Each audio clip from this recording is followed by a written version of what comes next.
All right, well, we're here today in Waterloo, New York in Seneca County, and we're at our Water Hemp virtual tour because of what we're going through. We're out here live instead of having you out here with us, and we're here to talk about one particular weed, which is water hemp. And water hemp's in the pigweed family. It came in the area about 10 years ago, and it started just up the road here in Seneca County, and since that time has spread now to 13 different counties out in the state. So it's glyphosate resistant, which kind of why it became such a problem here and started popping up in these fields, looking like this in some cases, where you can actually see this water hemp up above this soybean plot here. And we had whole fields that look like this. So our objective now is how do we control these glyphosate resistant weeds, particularly this one being water hemp. It now has resistance to other modes of actions. So it's getting worse of a problem in the region, and it's our main objectives out here. Identifying this, letting people know this is what it looks like. This is how you identify it. These are the characteristics. So IDing it in the field, which is the most important part of any pest management program. But this plot, the objective of this plot is, okay, how do we best control it? So we know glyphosate's not going to work. We know some other modes of actions aren't working. This plot kind of shows the different pre's and posts and 2-pass, 1-pass, exactly, what are the best products that we can use to chemically control this particular weed. That's great, yeah. So last spring, Mike and Josh Putman, Jody Putman, as well as Jeff Miller collected some samples of water hemp seed that had survived various herbicide applications, and we tested that for resistance in the greenhouse. And we found that it's likely resistance to, yes, glyphosate, but also the photosystem 2 inhibitors, so atrazine, metribuzin likely can't be relied on. So group 5 in the Weed Science Society of America group site of action chart, as well as ALS inhibitors. So group 2 probably can't be relied upon for control of water hemp. So what we did was that we set out as many different likely treatments as we could that growers might actually spray. 1 and 2-pass programs, as well as some of the single herbicide sites of action as well, to make sure that, okay, what we're seeing in the greenhouse, is that also being seen out in the field here in real world conditions. So this is our control plot, our untreated check, and it's filled with water hemp. We have a lot of seed in the soil, so we've got a lot of good data that we're collecting. There's also some lamb's quarters and a few other weeds, but the primary weed is water hemp. When we talk about water hemp, again, I mentioned identification being so important. The pigweeds all look very similar when they're young. Redroot pigweed, whether it be water hemp, Palmer amaranth, they all kind of look the same. But as water hemp gets larger, some of the main characteristics I see when I look into a field, it has these shiny leaves. That's one of the first things that I notice, is that shiny leaf to it, has that gleam, the glossiness to it. And it's unique in the pigweeds that the leaves are very elongate. So you almost look like you grab it and you stretched it out a little bit, so it's longer and thinner than most of the other pigweeds. So those are the first two things that I'm looking at, is the elongated leaves and then the shininess to this leaf. So what's unique about this weed is that it's dioecious. So there's male and female plants out there. So obviously it takes both. But as they get larger, it's tough to tell when they're small like this, but as they get larger, you can actually see the females, they have these long seed heads that come out. And that's another unique thing between redroot pigweed and this, is that it has these very long seed heads as they start to come out, versus redroot pigweeds, which is a little shorter and stouter.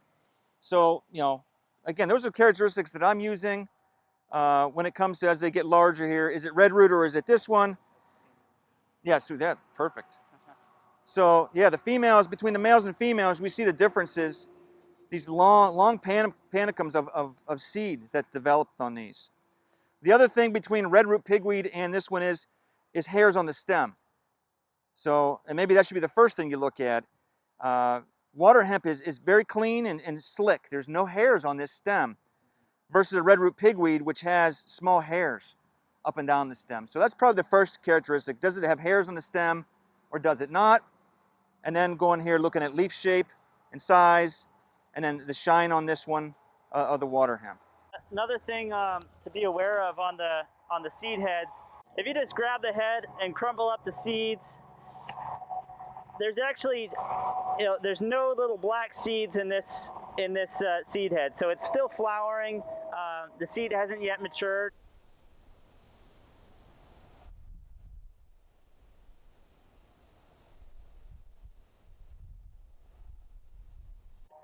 So we actually have time, once we collect all the data from this field, we're going to try to come through and actually weed whack and do some hand hoeing to get all these water hemp off the field so that all that seed doesn't go into the soil and perpetuate the situation for the next few years.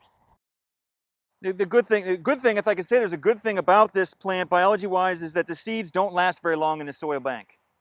So we're looking, 3 years is probably average time for a seed survival, in the seed bank. The bad thing is it produces a lot of seeds. Now these are smaller plants, but some of the larger plants, they can produce, 200,000 seeds per plant. So it produces a lot of seeds, but they don't last very long in the soil seed bank. So that's one of the things we try to use against it, is that it's not out there very long. So every plant, you imagine 200,000 seeds, weed seed management, every plant counts. So you leave one plant out there, and you're just keeping this thing alive for many, many years. And so that's really, to go back to that point that Mike said about the seed bank management, is that the one thing that we have to look at, and this trial demonstrates it too as we go through the treatments with the corn and with the soybeans, is that when we start to deal with resistant water hemp, it's going to take a different mindset than what we've had before. Because in the past, a lot of people are, and rightfully so, let's try to get a one-pass silver bullet. That's what we want, a one-pass treatment. And unfortunately, a one-pass treatment's not going to be good enough in either corn or beans to get rid of water hemp, palmer. And, so it's going to be a two-pass program. It's going to be looking at doing things unconventionally that we've done in the past. We're looking at now getting some group 15s for soil residual down first. We want these residual herbicides to start. It's going to carry us in. And then also, as we get later in for our post-emergence, we're still going to put another residual to take us in, maybe another group 15 for soil residual to finish out the season. Because as Mike said, we have zero tolerance now on this. Because, in the past, if we had 85, 90% weed control, hey, we're really happy campers when that happens. We'll do it. But now we have to have a zero tolerance, and hand roguing plants after, at the end of the season is not out of the question when we start looking at these water hemp plants or Palmer amaranth, because again, the prolific seed production that it has. So we really have to really clamp down on managing anything that's out there. It's that zero tolerance. It's using a two-pass program, putting down a residual, coming back in with a post, plus a residual with it to finish out the season. So that's really a big change that we have to look at when we start talking about management of these pigweed species. This year has been incredibly challenging with the drought as far as controlling weeds using herbicides alone. For this particular field, we had about a little over an inch of rain for the month of May, a little over an inch of rain for the month of June, and basically an inch of rain for most of July. And unfortunately, what most of these products need is water. Pre-products need water for either to actually activate the product and incorporate it into the soil where it's going to be imbibed or kind of drank by the seeds, and then post products need the water so that the plant is actually healthy enough to be working, so that these systemic products like glyphosate, like dicamba, can actually be translocated through the plant and work like they're supposed to work. If they're drought stressed, that's just not going to happen. And so unfortunately our control this year was not as good as last year for most of the treatments. Well, I think one thing I will say on anytime we're using we put down the pre-emergent herbicide, obviously the rainfall is a big factor in it. Even if we do get rain if we miss the rains, it's critical that we come right back out and we're continually spending time in the field scouting for these weeds to see what the control was, because again, we can't let any of these get beyond our optimum stage of growth. We get up beyond 4 inches tall for a lot of this water hemp. I don't care what we're using for a post product, we're going to struggle in some cases to take those down if they get taller than 4 inches. So we have to really maintain our scouting efforts, you know, post application. So don't put a pre on and think that, well, I'll just come back in 30 days and know it's going to be good. We'll put our post down to clean any little stragglers up, and then we'll put our residual down. We can't do that. We have to always be out there. I know it's going to take more time and effort in the field to look at that, but you know, we talk to growers that aren't happy with their control, their post-emergence control, and a lot of times we can blame it on the weather, but sometimes we can just blame it on poor timing because we waited till the weeds got too tall, and it's a bad timing. And we know how quickly this grows. Absolutely. There's records of it growing like an inch a day. So yeah, you're right. Waiting 30 days. That's right. Good growth. You're going to be a lot taller than 4 inches. Yeah. So I agree. Scouting is huge after that pre in regards to, one, look for escapes, possibly skips. Right. You know, one skip and that really could mess the whole field up for the future. So And we were just talking with the grower here who said, okay, you know, I'm out there spraying post when the weeds are, you know, 2 or 3 inches tall, but I have 1,200 acres to spray. And by the time I hit all my acres, a lot of those weeds, you know, especially if I'm kicked out of the field due to rain or conditions or, you know, equipment repairs, a lot of those are well past that 4-inch mark. Some of this tall. I just saw recently. Yeah. So they're going back, you know, as they're above the soybeans, and you can't. It's unrealistic for any kind of control, or even legal in many cases on the label, to come back on weeds this tall in some of our crops. I was looking at our notes from when we sprayed the residual products here, and we wrote down that the soil was dry. So given that we started dry, we would have needed at least, what, half an inch, a nice half, 3/4 of an inch rain to activate these products? Yeah. Huh. And we don't know. When we put these pre-products down, we can look at the rain, you know, we can look at the forecast, the short term, to see really what it is. You know, it's really hard to say, are we going to get that needed rain? You know, I still wouldn't discourage anyone from, I know some growers don't like to put the pre's down. Nobody likes to put a pre down and not have them activated because you've spent time and effort and money on it, and then you didn't get the weed control that you wanted. But you know, just looking back at 2020 or some of those other dry seasons, I know after the dry season, everybody says, I'm done with pre's. I'm not going to use a pre anymore because it's a waste of time and money and effort. Well, I'll tell you what, you know what? We really got to continue to use these pre's every year. I mean, you know, regardless of what we get for rainfall, because in most cases, a lot of situations, you know, we do get, you know, the rainfall that's needed. I mean, this year was a little bit more prolonged into the season, but you know, if you look at, so an example, 1,200 acres of soybeans, you don't plant 1,200 acres and spray it all in the same day. It's spread out over time.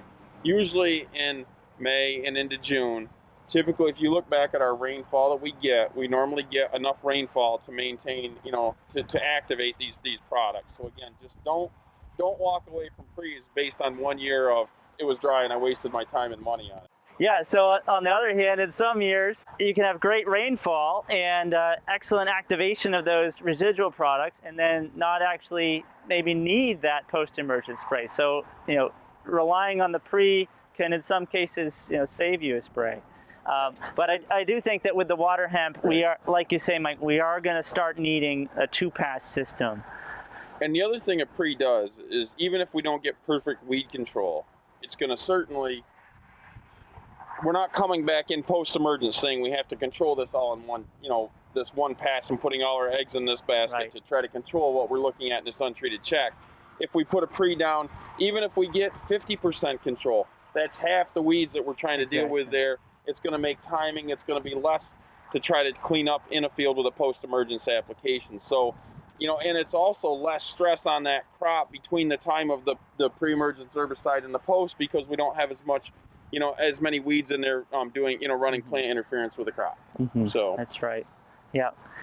And one other comment, you know, what Mike calls me the cultivation king, and we do have one treatment in the soybeans with cultivation as well. And hey, dry conditions that's ideal for cultivation. You know, hot and dry. As soon as you can uproot those weeds, they'll dry out in the sun, especially if they're, again, smaller the better. And another thing on the cultivation, if you haven't gotten the rain for the pre's, and it's been 10 days, even 20 days with some products, you can come in and cultivate to try to incorporate those products in the top few inches of soil, so that when you do get the rain and those seeds drink up that soil, it'll be right where you want it, rather than just on the soil surface. The ground was so dry here that we had a crack right up the planting line, and with a lot of these products, these treatments relying on residual products, that crack is basically a break in the armor. It's a break in that residual barrier that's going to allow water hemp to come through there. An anecdote. In addition to the plots here, we had some corn ground around the plots that we attempted to control the water hemp with a tank mix of atrazine and Callisto post. They were a little bit taller than 4 inches, but it was the drought stress that really inhibited the action of those herbicides, and there was, coming back a week later, there was very little effect, unfortunately.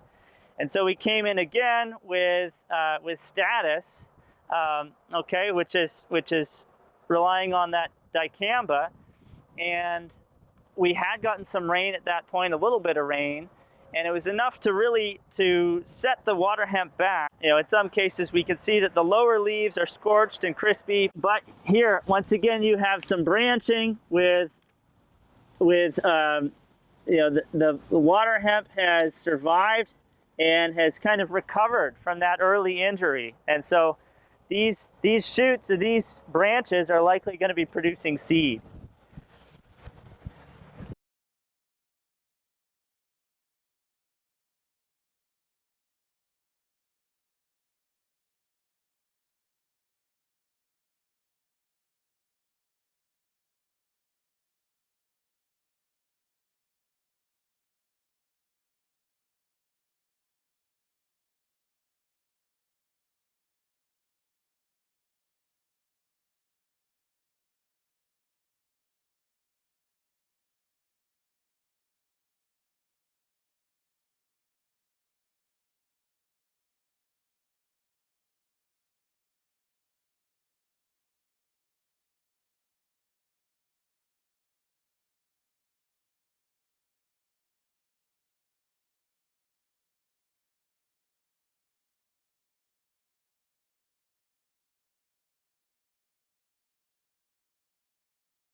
Now this is what an untreated check is supposed to look like.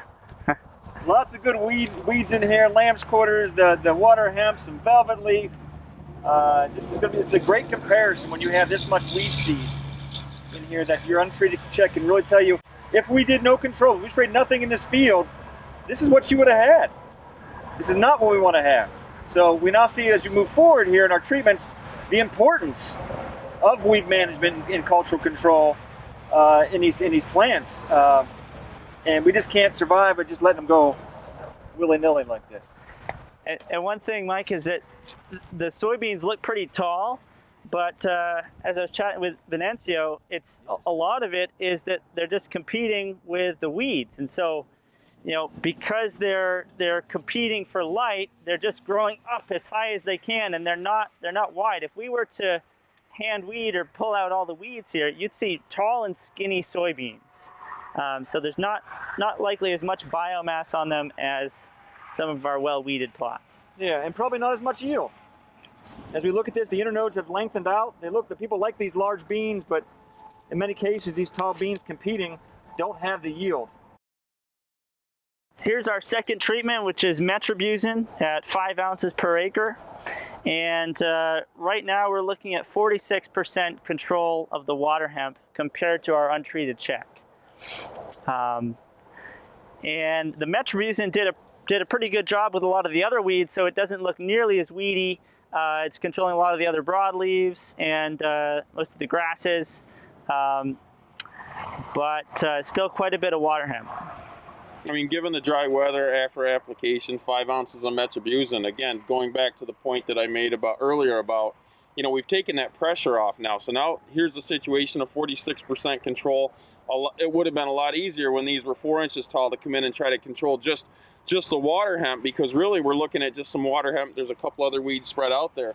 Try to do a timing on the one over here, the untreated check, when they were 4 inches tall, the density of weeds and the different species that we were trying to target as well. So here it would have been a little easier.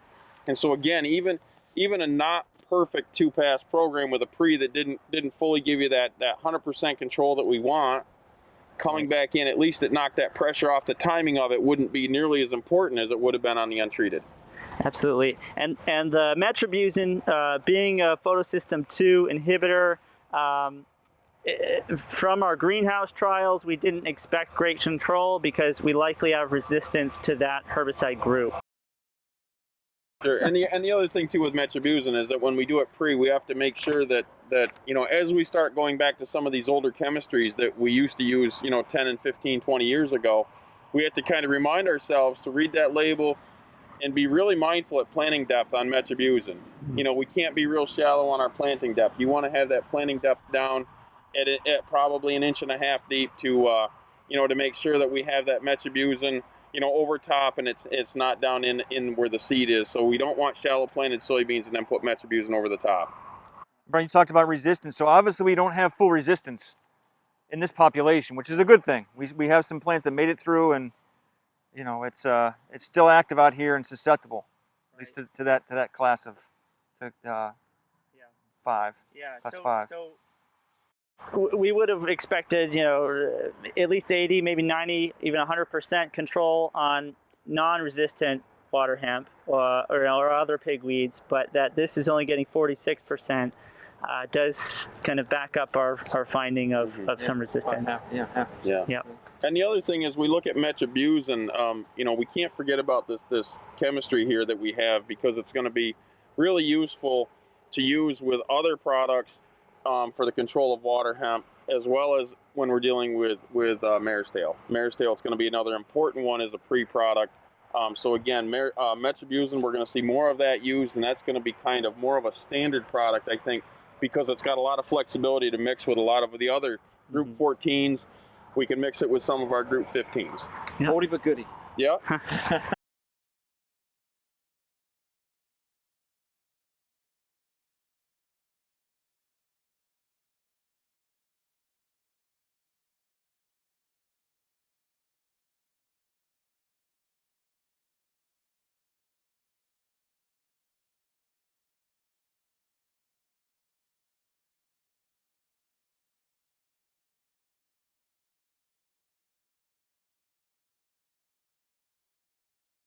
First rate at 0.6 ounces per acre, used pre, and we had 0% control of the water hemp at this point in the study. And you can see it did a great job controlling most everything else, but because of that, the water hemp has really taken off. So we've got a high density of water hemp here. A lot of those early seedlings came up and survived, and now each water hemp individual is quite thin and tall because there's so many individuals. The density is so high in this plot. And being a Group 2, we know resistance is there. This is one of the first products that we noticed this coming through on as a Group 2. As the guys in normal practice was to put something like a classic or a first rate out there, and we saw that failure. And we knew we were in trouble with this class of herbicide also, and it definitely shows. And Group 2, there's the ALS inhibitors. There's a lot of resistance too, because they last a long time in the soil, and so they're kind of acting on a lot of weed seeds, and so there's more pressure to select for those resistant weeds. And if you look back, I mean, Group 2s are our primary herbicide group that we use on soybeans. Yeah, I mean, that's, Harmony, I mean, Classic, there's so many of them that have been used over the years, you know, and so Group 2s are really popular. You know, they were popular in corn as well, but soybeans, a lot of our chemistries, you know, include Group 2s in the mix.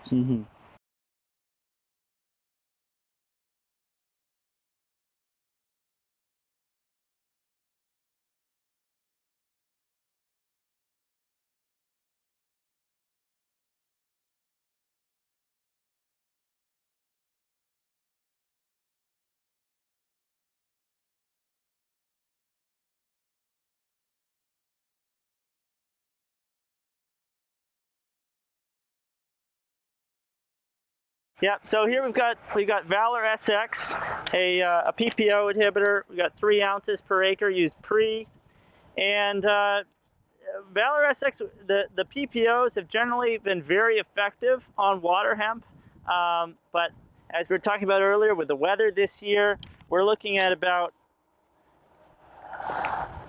12% control right now. Early on in June, it was about 40% control, and that's dropped as the season has gone on. And Valor's one that, you know, Valor itself, by itself, you know, at the 3 ounce rate, it would be one that we wouldn't generally expect and expect it to give a season-long control by itself. I mean, Valor, many times we're gonna be putting some metribuzin with that to help extend that out, you know, through the season.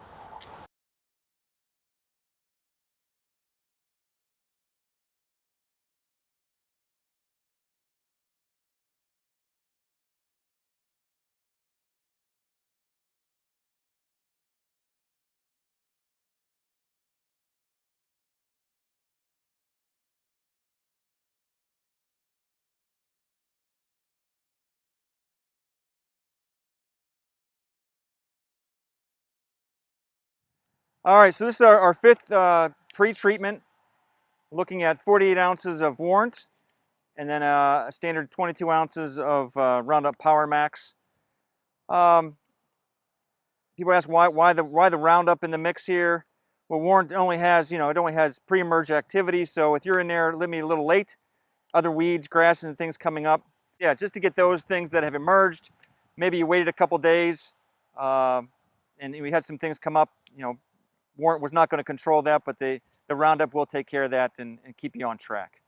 Overall, we're looking at 65% control in the plot. So for a pre, that's pretty darn good. Again, we wouldn't be going by itself, but we'd definitely be following up with a post. But as a pre, it did its job in keeping the water hemp pressure down, so we can come back in with our post application. Yeah, and so Warrant's a chlorocetamide, group 15, and we don't expect any resistance, at least currently, from Warrant. So it's a good one to have in the mix, as well as any other group 15s if you have water hemp. Now, Mike, it's not as effective on the horseweed populations that we're getting, right? Right, yeah, So, no, well, yeah, the Warrant wouldn't have any control, neither would we expect the outlook of the duals that we would have available in a Group 15 for water, or for mare's tail rather. So but you know, we think about, you know, our Warrants, the harness, the outlooks, our duals of the world, okay, the Group 15s. Yeah. You know, we're always accustomed to thinking of when did we always use those? We've used them for grass control. We've used them for nut sedge. That's what everybody's kind of ingrained to think. It's grass and nut sedge. If you ask growers, what do we use those for? Well, either got nut sedge or grasses. We kind of don't realize that those Group 15s actually are good on the pigweed species. Yeah. And so that's why, again, we're going to be using some Warrants, the duals, the outlooks for, you know, to pick up some of these pigweed species. You know, also the nightshades, we can pick up some nightshade control with them too. So they have some other activity on some broadleaf weeds, but primarily we think about them as our pre-grass herbicides. And what are you guys out there trying to put them on? Right. You know, water hemp, and why would we expect control? And that's why.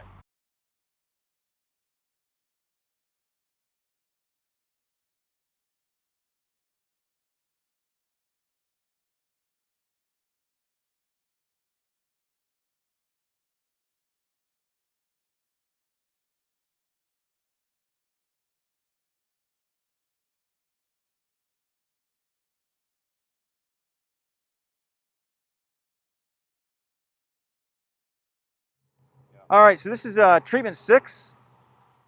We came back in here with Valor XLT, which is different than our Valor SX back on treatment 4, where we have Classic in there. So it's 4 ounces of Valor XLT with that addition of the Classic in there with the Valor, and then adding 5 ounces of Metribuzin. So really the Classic and the XLT is probably not doing much since we have the resistance to the group 2, and that's what Classic is. But you see the Metribuzin coming in here and cleaning things up with that addition of the 2 of them together. By itself, Metribuzin was at 46%. Together, we had 49%, so it improved the overall. Remember, Valor by itself was only 12% control. So right now we're at 49 on this plot. So we do see what Metribuzin brings to the table in that addition to the Valor in improving that control. And it does look pretty good. Yeah. Another thing that we should point out, I think, with some of these ratings that we have, Brian did ratings at different timings. The first timing of it that we have listed is actually June 11th. So we're looking at just about 30 days, or just in that ballpark of 30 days after application. And the ratings that we're giving you right now are the July 24th rating. So that's taking it out another month. So we're out more than 60 days into the season. Looking back, even with this treatment, for example, on the Valor XLT Metribuzin, we're at 91% control on June 11th. So now we look at it from a grower's perspective of, we put down the pre on May 7th or 8th, whenever we made the applications. We come back in, in that 30-day ballpark on our early post-emergence. Now we're only coming back in, we had 91% control then. So really, on that 30-day when we would generally be coming back in with our post, we're coming back in.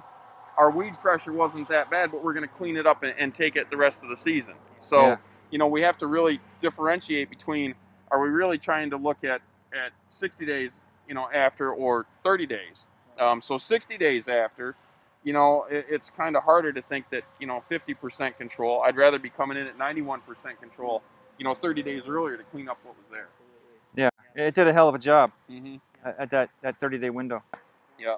So a good program on it, and I think that kind of shows that maybe some of the Valor started to go. And again, the same thing when we had the Valor by itself, 40% control on June 11th, 12% control on the 24th of July. So again, I think we're seeing that here with the Metribuzin is really taking it, the rest of the season. And the other thing here, we have that loss of control. Look at these rows. I mean, we still have light penetrating. This is not full canopy. So we still have some light coming through here, which if we didn't, with these beans were a little fuller, these ones might not come through. So we do see that that advantage of the light taking effect on these ones popping up through here.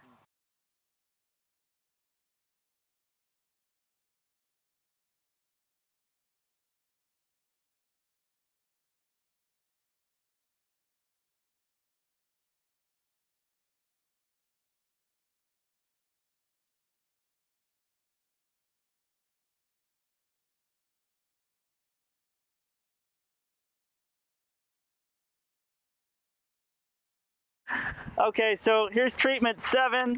This is a pre-application, a mix of Warrant Ultra and Metribuzin. Warrant Ultra, of course, is Warrant, group 15, and Reflex from Safen, group 14. 48 fluid ounces per acre, and then with that 5 ounce per acre rate of Metribuzin. And this, of all of our pre-only treatments, this was the most effective. This is controlling currently 96% of the water hemp as of late July, and then in mid-June it's controlling 98% of the water hemp. And this was our best pre-only program last year as well.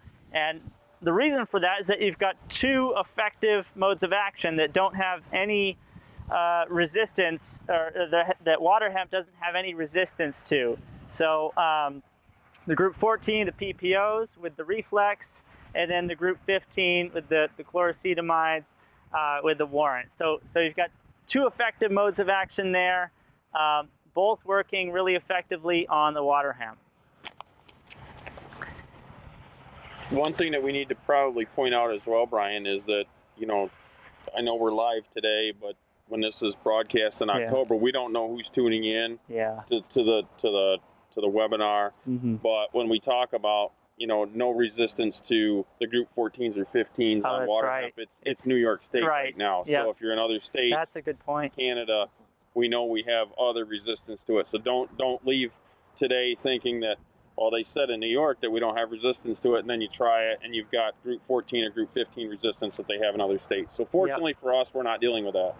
Yeah, no, that's a good point. Yeah, we may get folks tuning in from Midwest or We know today South. there's Yeah. only 5 of us in the Yeah. field. We're all New Yorkers right Yeah. now. So. Yeah. No, so these beans look great, but then once again, as we've been saying, there are a handful of water hemp through here. So that would be enough for those going to seed. Each producing thousands of seed that they could perpetuate that population. So we really want 0 seeds going back into the soil, kind of a 0 threshold.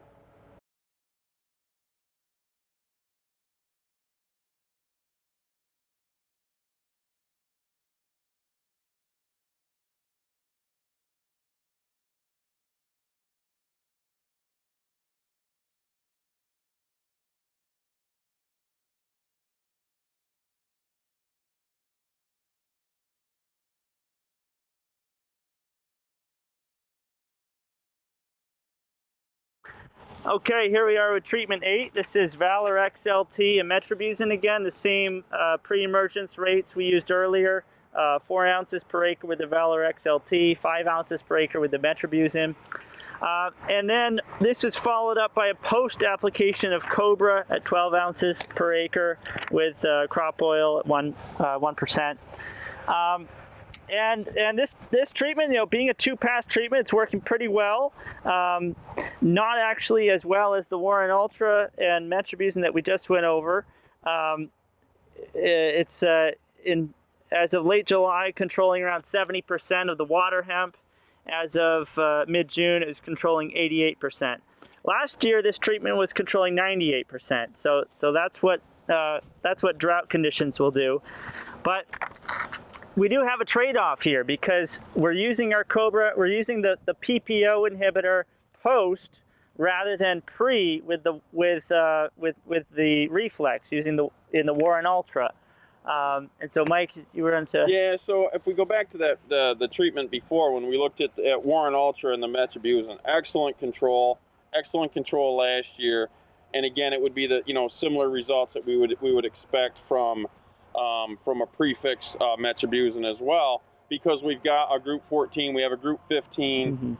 Again, excellent control. But the one thing that we need to watch with using those, again, excellent products for it. It's hard to beat the control. But if for example, this, instead of being Xtend beans here, if it wasn't that, if it was, say this field was a conventional or a Roundup Ready soybean field that we're dealing with, as soon as we put down the reflex portion of it that takes it off the table and out of our toolbox if we need to come back in and clean up a post-emergence application over top to control any of the tall water hemp that came through. So we have the reflex that we've used up. We don't have that option. So again, in conventional or Roundup Ready beans, post-emergence for us in New York, we're looking basically at a reflex post-emergence or a Cobra on conventional or Roundup Ready. If we use the Warren Ultra and say for some reason we didn't get the control that we've got the last 2 years, we have to come back in post-emergence. Reflex is no longer an option. We're coming in with Cobra. So we'll have this. I mean, so again, this Valor XLT, metribuzin, Cobra, not bad control, 70%. So, just to use that as an example that as we put these pre's down and we start doing, we're going to see in cases earlier I've mentioned that we're going to use Group 15s maybe more than once in a season. Some products we can use more than once in the same season. Some we can only use one time. And so we have to really watch and plan out ahead of time when we sit down at the kitchen table in the wintertime and come up with herbicide programs. It's nice to have the program, so this is what we're going to do. Always have a plan B and a plan C. Say, hey, what happens if this plan A doesn't work? What are we going to do to come back in? What's your option for B? And then for some reason, if the weather or something else comes in, what if it's plan C? And so plan C for me is always that Hail Mary last minute that, boy, our plan B was going to be come in at 2 to 4 inch tall weeds at certain crop stage.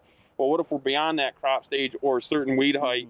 what's going to be our plan C to come back in and clean up everything else. So Yeah. Cobra, again, for us, in many cases, Cobra is going to be the last thing we're going to use on water hemp and soybeans. Right.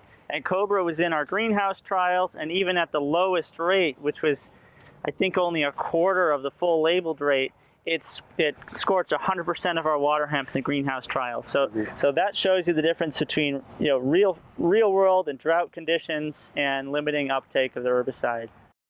Some people are reluctant to use something like Cobra on their beans because we have seen quite a bit of burning. And so what do we tell people, when that, in regards to recommending that? Yes, it's going to burn your beans in certain situations, certain environmental conditions more than others. But look how these ones, these came out beautifully. So we do see a little bit of injury early on. Like Mike said, it could be our last Hail Mary at the end of the season, but we still have a 45-day pre-harvest interval on Cobra. So that is, a lot of them are 60, Reflex is 60. So 45 days is still, it's a month and a half. So it's still got a plan for it. But yeah, good product. It's going to be plan C a lot of times. Yeah.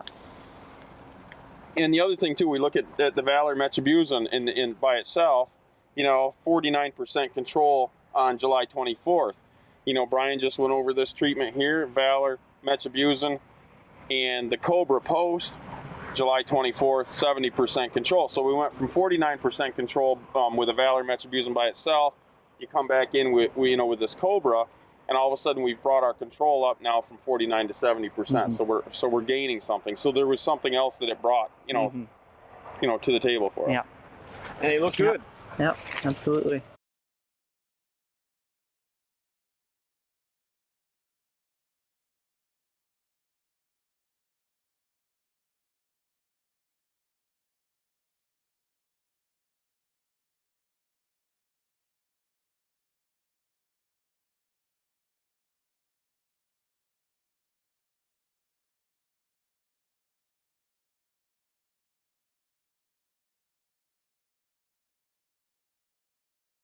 All right, we're going to move on to treatment 9.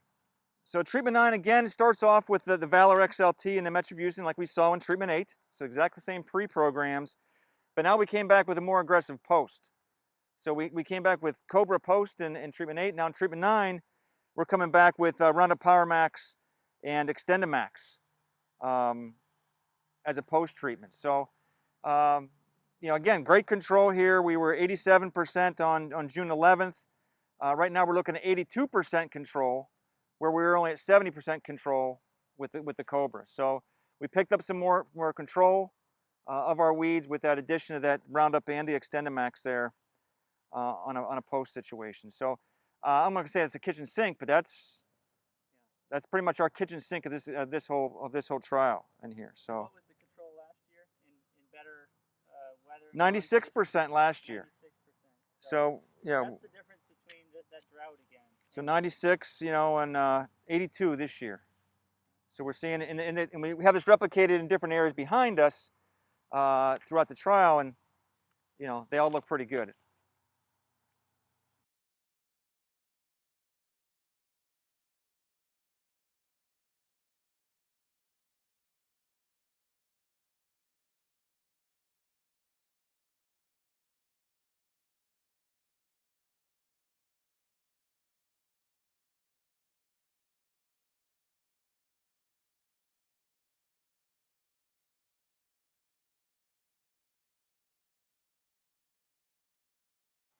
All right, so we're down to treatment number 10 here, which was the Warren Ultra Metribuzin Pre, which we saw back in treatment 7, which was our best pre-treatment doctor. Did a great job.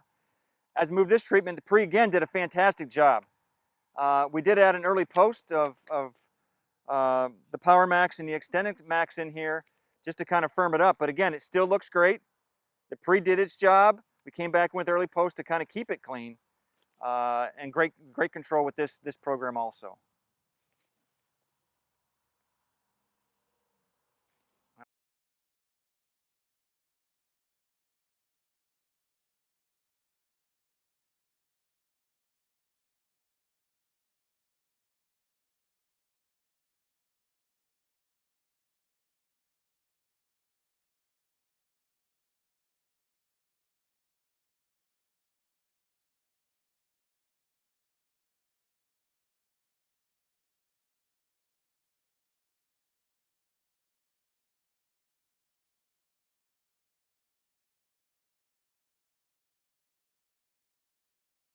I'm here in front of the cultivation plot. So this was actually a pre-treatment with Valorex LT and Metribuzin, same as the others, followed by a post cultivation. And for these small plots, we couldn't get a tractor in here to do this, so we just had a two-wheeled human-powered hoe that we pushed through the plots.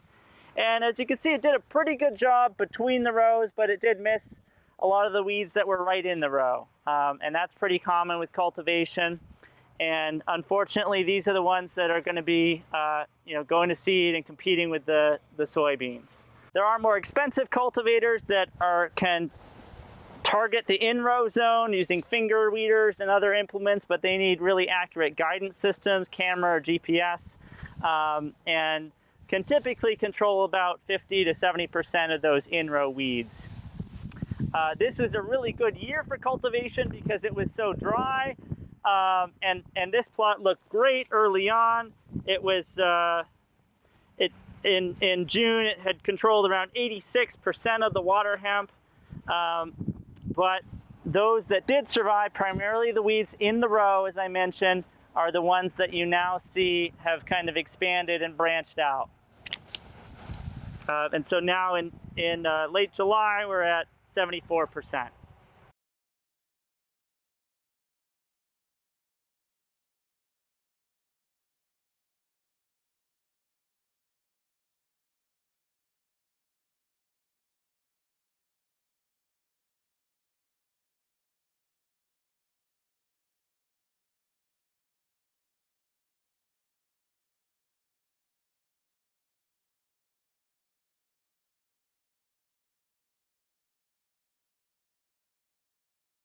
Here we are, treatment 12.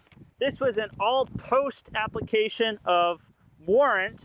Okay, so our group 15 plus Roundup and XtendiMax. And the control was decent, but once again, so 74% control. But because of the drought and because of some of the weeds being a little bit bigger than optimal, we don't have 100% control like we might expect. So that's what can happen with a little bit of delay. If you're relying 100% on that post program, it can be risky because you can have some escapes, and then it's already mid-season and you've got less time to react. The Warrant in this case, as a residual product, is preventing the successful establishment of water hemp that comes in after that application. So putting down that residual is going to control these late establishing water hemp, which is what water hemp is really known for, coming in a little later than most weeds. And so the Warrant can be effective in that regard, but again, we just didn't get the rain that we would have liked to have seen.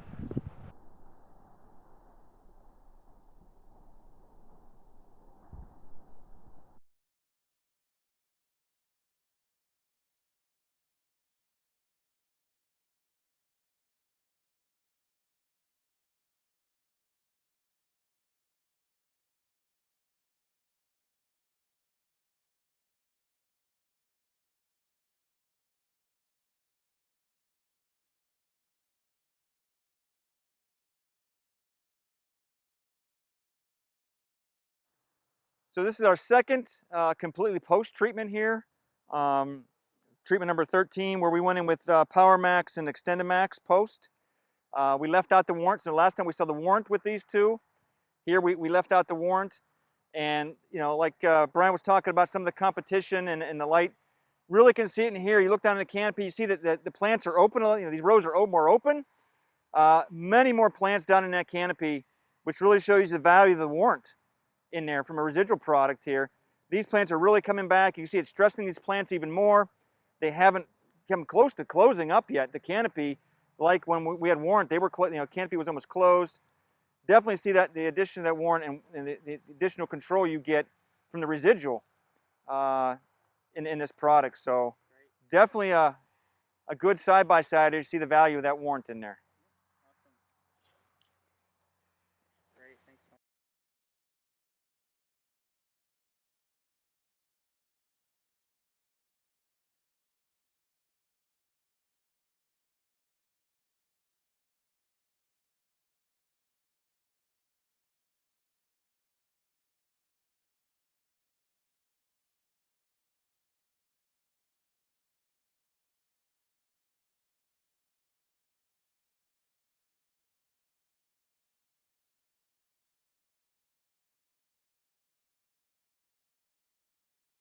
So this treatment right here that we're looking at, this is Spartan Charge. Spartan Charge is a premix of sulfentrazone and carfentrazone. Carfentrazone is AIM, and that's a post-emergence.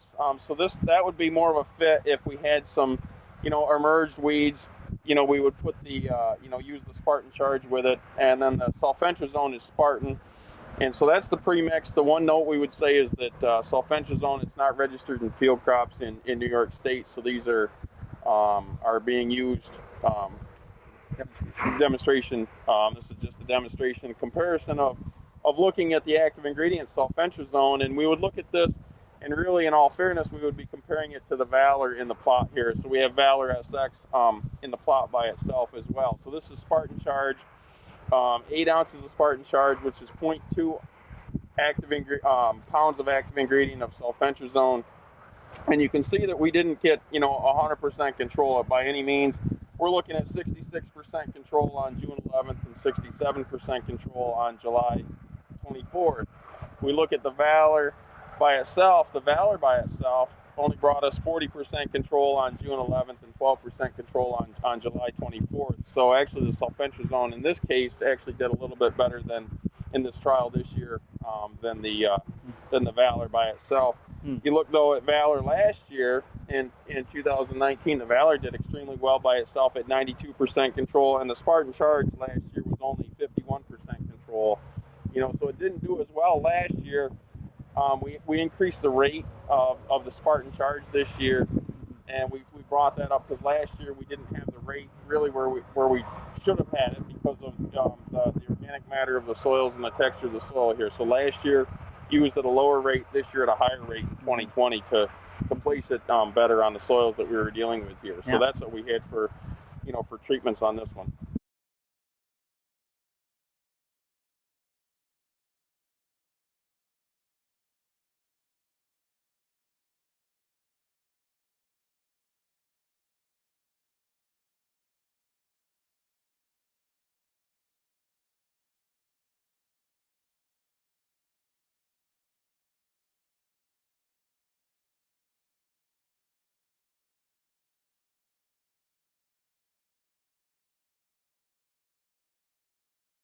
So right here, this treatment is Spartan Charge with the addition of 5 ounces of metribuzin. On June 11th, we had 78% control. Didn't hold on as well, even with the addition of the metribuzin, because on the 24th, we were down below 40% control at 36 here on July 24th. So you can see the Spartan Charge plus metribuzin, not a whole lot different between the Spartan Charge by itself.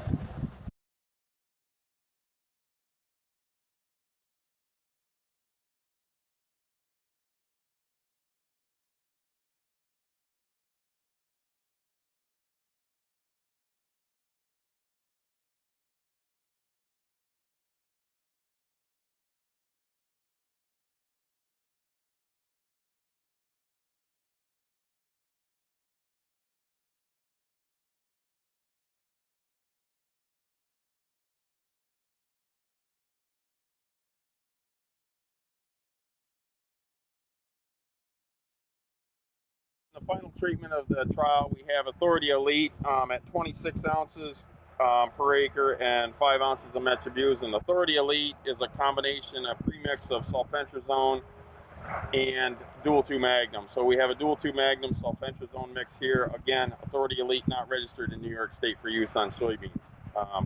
We used that. We ended up with, last year at the 26 ounce rate did very well at 98% control. This year didn't do nearly as well for us. We were 81% control on the June 11th, and then we were down to 32% control the end of July. So that's what we have here for these. Looking again, more of a comparison or demonstration of how do these compare the flumioxazin versus like a sulfentrazone in the trial to see if sulfentrazone could be an addition for us possibly in the state, if we were ever to get registration on soybeans. And so that's why we're looking at it here. And we also have it in another trial in New York, looking at it, another soybean trial as well.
You should see the soil health under here. I'm sure.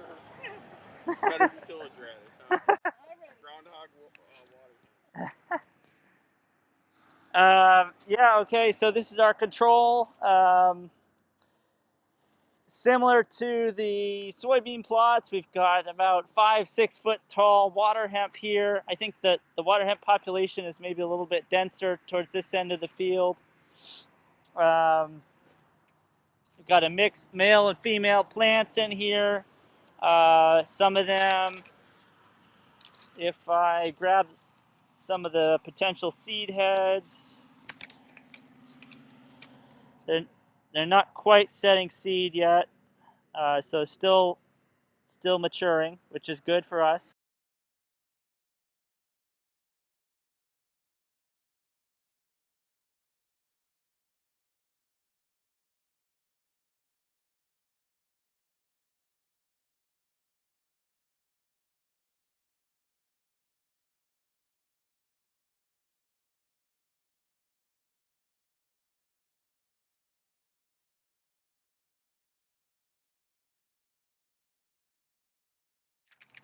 Second, okay, so we've got Resolve Q. So this is a ALS inhibitor.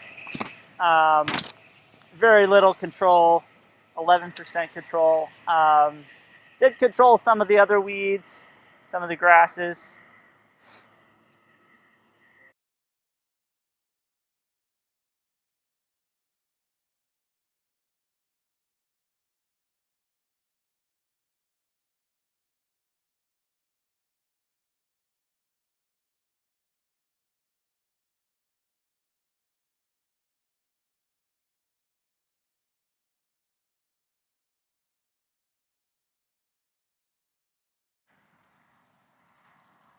Okay, here we have atrazine, treatment 3 here.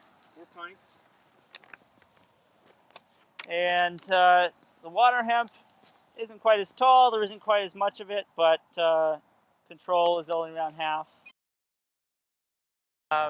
Atrazine, like metribuzin, is a photosystem 2 inhibitor. We're not counting on control. We have some resistance based on our greenhouse work. Wow, one of those in there is pretty tall. One thing I do notice is that when you have some of these early pre's, they knock down the density, but the water hemp is so flexible that it can make up for that low density, and each individual plant gets a lot bigger. Yeah, it makes up for the seed loss in the plants. So your seed loss, your seed numbers may stay the same in certain situations if you Yep. let these plants get big. But again, an advantage that I like about the pre, granted we did have, water hemp come through here. We've knocked out all the other species, so when it comes back in for our post-emergence application, what we're looking at is we're coming back in solely for water hemp in there, for that post. So it makes our herbicide selection that we put in our tank mix the next time a lot easier, because again, single species, we can target that single species at the right height, because if all of a sudden we had water hemp at a certain height and then we had, crabgrass or fall panicum or ragweed or something else in here, what are we going to do? What are the heights? We have to kind of pick our poison, right? Right. Of what we're going to use. Yep. Great.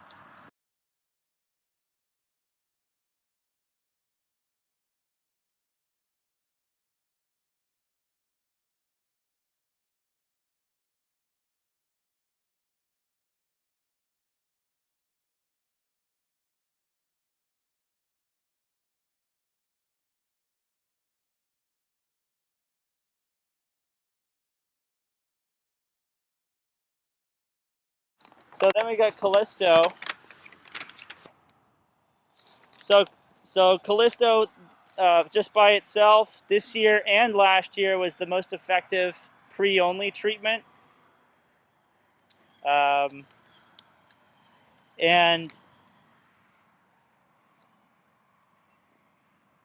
as of about 30 days after application, was controlling around 93% of the weeds. So very effective, and once again, you're knocking down the numbers that you're going to have to come back in and control with a post application. Yeah, by itself it did pretty good. Early on, 93% control in June, so it did its job. What I'd like to see in treatment, we didn't have these together. What was that? Callisto atrazine. Callisto atrazine. Because you look at some of these other universities, Mike, and you look at Canada, that's one of their top. Callisto and atrazine, right? One of their top programs. Right. Putting those two together. So I don't know what that. So our next one, we have the Harness Max. So you do have the Group 15 with it. So you have atrazine with the Harness Max. Yeah. And again, that turned out really well. Yeah.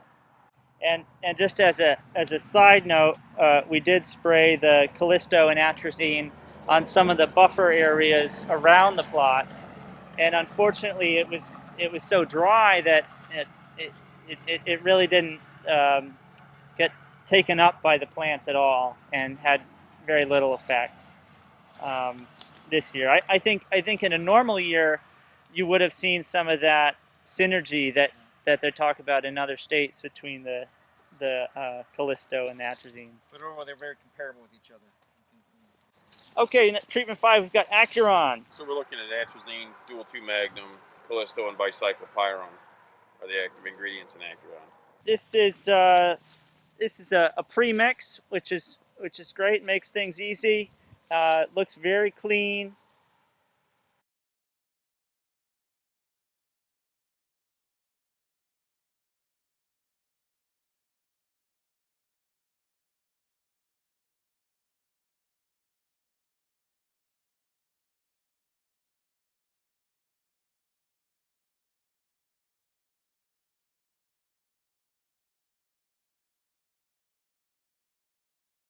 Yeah, Harness Max, so basically Harness plus the Callisto, Group 15 and Group 27, plus atrazine.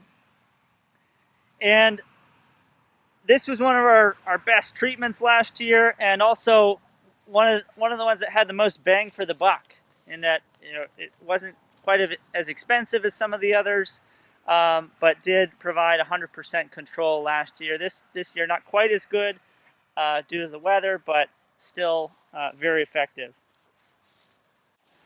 Treatment number 7, and this was a big surprise for me. This is atrazine plus Callisto. Oh, so we do have it, Mike. Yeah, it's post though. Yeah, okay, I see.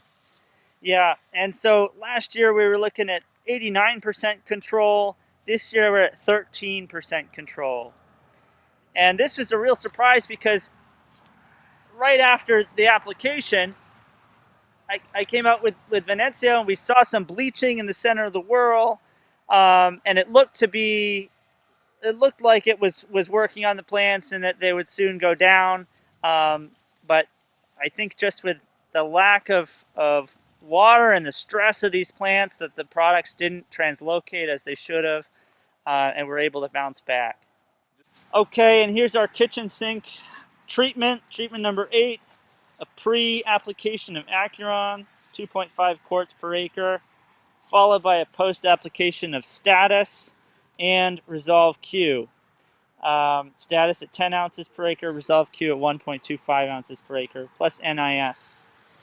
And we're looking at really good control here. I'm looking down this particular plot, and I think I only see 1 or 2 water hemp. So really good control. Now we did replicate this 4 times, so some of the other ones might not look as good.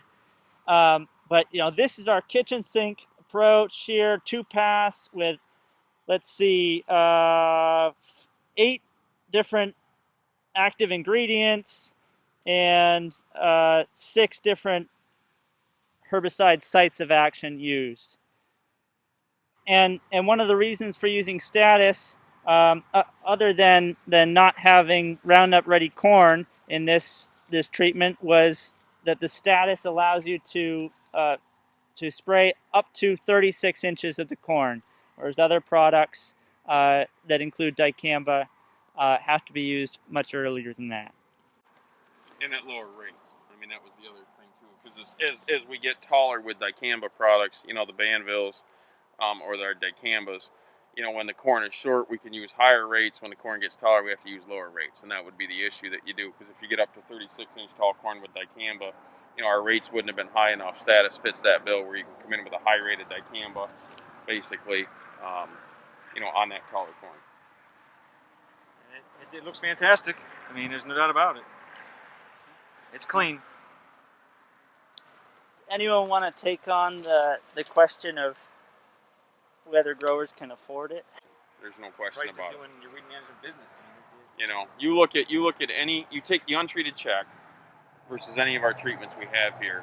Everybody's going to take a treatment and pay for whatever treatment we had because they were so much better than the untreated check. I mean, the payback is there.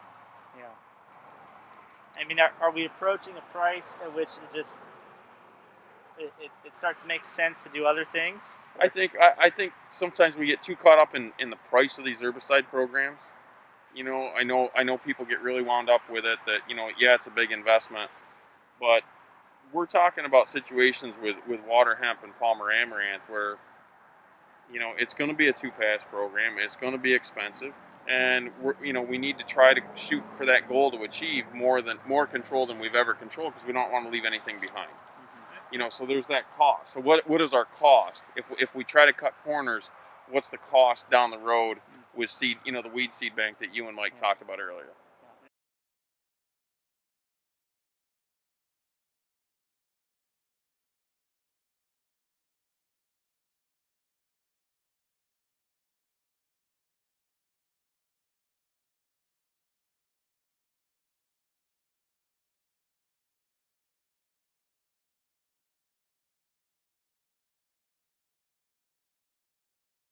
So here, treatment 9, we've got Acuron use pre, followed by row cultivation post to control any escapes of the Acuron.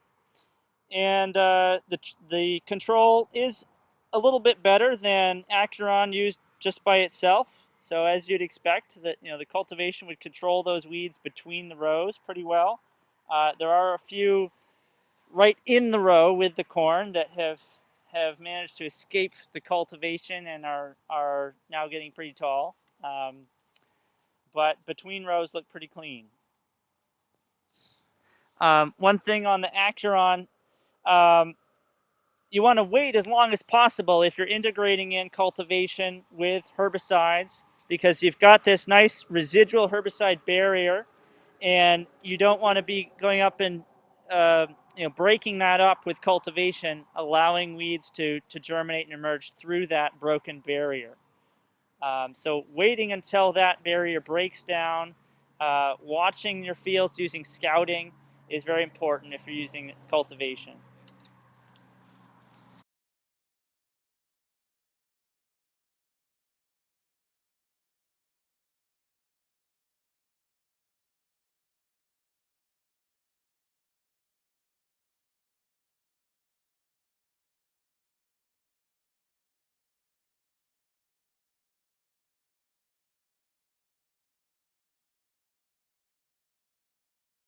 Our treatment with interseeding, and this was a pre-application of a reduced rate of Callisto because we knew we were coming in with interseeding. We didn't want to injure the interseeded annular ryegrass. And row cultivation was again used to clean up the row middles right before interseeding. And for these plots, the interseeding was done by hand, and so it was just broadcast. Whereas up in the North Country in Turin, we've got another trial where it was actually interseeded using a Penn State interseeder, 3 rows per corn row. And Callisto, from our trials last year at Turin, provided the best combination of weed control while not injuring the annular ryegrass at all. So if you're interested in interseeding with the annular ryegrass and you have herbicide-resistant water hemp, Callisto seems to be one of the best options. No, so Mike, with that Western New York Soil Health Alliance, they're really into the interseeding, right? Are they doing it primarily in corn? Yeah, no, and there's no soybeans at this point. Okay. It's primarily corn. And, soybeans is a little tougher to do. Yeah, and they're using it for the soil health reasons, or also forage, or? Yeah, most of it's soil health. Some will could take some things off, but in most cases we're just looking at soil health, keeping the soil covered and uptaking manure and keeping those nutrients in place for next year.